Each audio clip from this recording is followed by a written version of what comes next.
વડોદરાથી સમાચાર સામે આવ્યા છે। વડોદરાના વારસિયા વિસ્તારમાં મારામારીની ઘટના સામે આવી। દૂધ લેવા જેવી નજીવી બાબતે ઝઘડો થયો હતો। વેપારી અને ગ્રાહક વચ્ચે દૂધ આપવા લેવા વચ્ચે બોલાચાલી સર્જાઈ તો મારામારીની ઘટના સામે આવી છે। સામાન્ય બોલાચાલીએ ઉગ્ર સ્વરૂપ ધારણ કર્યું છે। તો દૂધ લેવા જેવી નજીવી બાબતે ઝઘડો થયો હતો તો વેપારી અને ગ્રાહક વચ્ચે દૂધ આપવા લેવા વચ્ચે બોલાચાલી સર્જાઈ તો સામાન્ય બોલાચાલીએ ઉગ્ર સ્વરૂપ ધારણ કર્યું તો મારામારીમાં 3 લોકો ઈજાગ્રસ્ત થયા છે। ઈજાગ્રસ્તોને સારવાર અર્થે હોસ્પિટલ ખાતે ખસેડવામાં આવ્યા છે। સમગ્ર મામલે વારસિયા પોલીસે તપાસ હાથ ધરી તાત્કાલિક 3 ઇસમોની અટકાયત કરી છે।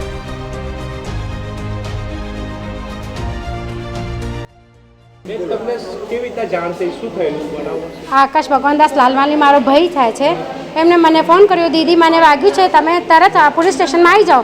મારા માથામાં બહુ જ વાગ્યું છે, મને તલવાર મારી ગઈ છે। એટલે હું ઘરેથી ભાગીને પોલીસ સ્ટેશન ગઈ ને આમની હાલત જોઈ, બધું બગડેલી હતી। ત્યાંથી એસએસસી હોસ્પિટલમાં એમને મોકલી આપ્યું છે ને હવે એમનું ટ્રીટમેન્ટ ચાલુ છે ને જે એમને માર્યું છે ને એમને પોલીસને કહો શકે, અમારી વિનંતી છે એ લોકોને પકડીને ને એ લોકોનો વરઘોડો કાઢો ને એ લોકોને બી સજા આપે। 3 જણા હતા ને પેલા એક અંકલ હતા, પહેલાં તો એમને જ માર્યા હતા તો એ અંકલને મારે તો કોઈ જોયો તો ના ને એટલે એમને છોડાવવા ગયો હતો તો એમને પણ માર્યું છે।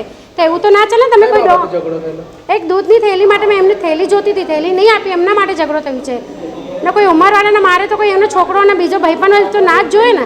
એ પોલીસને જાણ કરી, પોલીસના ચોકી નજીક જ હતી પોલીસ સ્ટેશન, ત્યાં પોલીસ સ્ટેશનમાં ગયા હતા એ લોકો, વારસા police station, new police station, ત્યાં જૂની પોલીસ સ્ટેશનના બાજુમાં ઝઘડો થયું હતું। મારું આશા પંકજ પંજવાણી।